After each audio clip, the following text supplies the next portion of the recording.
Chintu boy ఇడ్లు with చట్నీయా. So ya మేమైతే అన్ప్లానెడ్గా మొన్న వచ్చాడు. సో ఒక రైడ్ ప్లాన్ చేసాడు.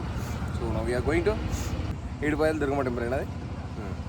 చింటూ బాయ్తో బ్రేక్ఫాస్ట్ కలిసి నా దారిలో మంచి పర్ఫెక్ట్ ప్లేస్ అయితే స్పాట్ చేసినాం. మంచి సన్ రైజ్ అయిపోయింది. మస్తు అంటే మస్తు ఉంది. ఎక్స్పెక్ట్ చేయలే ఎండాకాలంలో కూడా ఇటు సైడ్ ఇంత మంచిగా ఉంటుందని చెప్పి. నిజంగా చాలా బాగుంది ఇటు సైడ్. ప్రెసెంట్ టెంపరేచర్ అయితే 26 ఉంది. అక్కడ నర్సాపూర్ ఫారెస్ట్ ఏరియాలో అయితే 23 ఉంది అనుకుంటా. నాకు తెలిసి చలి పెట్టింది అక్కడ నిజంగా చెప్పాలంటే. ఎండాకాలమా లేదంటే చలికాలం అనిపించింది. అంత మంచిగా ఉంది నిజంగా. అక్కడ బతికేవచ్చు మంచిగా ప్రశాంతంగా.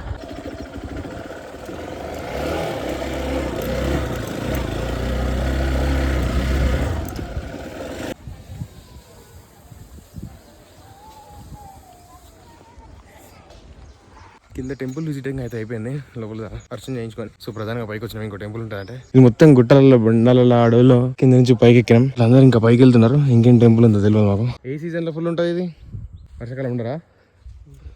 సో వర్షాకాలం వచ్చినప్పుడు ఇవన్నీ వాటర్ వచ్చేసాయంట. ఇదంతా పెద్ద గంగ ఉన్నది. గుడి కూడా లోపలనే మునిగిపోతుందంట. కింద చూసినాం మేము. మొత్తం గుడి కూడా వాటర్లోనే ఉంటుందంట. వెళ్ళే దారి చూడండి ఒకసారి.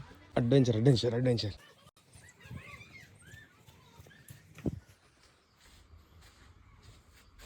ఇన్ఫర్మేషన్ ఏదైనా ఉంటే దీన్ని రీడ్ చేసుకోండి. అయితే మంచి వ్యూ పాయింట్స్ అయితే ఉన్నాయి. ఆడ కూడా ఉంది. ఇప్పుడు అంత అడ్వెంచర్ చేయాలనుకోవట్లేదు. గుట్టలు బండలు ఇదంతా మెదక్ డిస్ట్రిక్ట్ అనమాట. మెదక్ ఏరియా. ఇక్కడ నుంచి 2-3 కిలోమీటర్స్ మెదక్. ఇంత గుట్టలు ఉంటాయని మేమైతే అసలు అనుకోలే. ఎక్స్పెక్ట్ చేయాలి. ఎన్ని గుట్టలు ఉన్నాయని.